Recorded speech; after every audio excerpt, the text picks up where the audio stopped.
सऊद मसीह मुकद्दस लूका की अंजील 24वां 50 ता 53 आयात तक।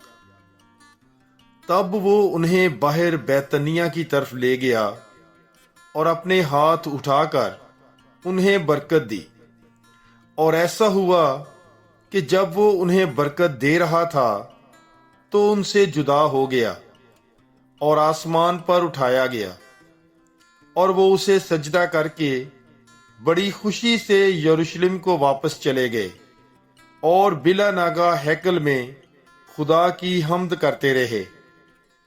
पाकलाम के पढ़े और सुने जाने पर खुदावंद की बरकत हो। खुदा का शुक्र हो। God bless you. Bible is life.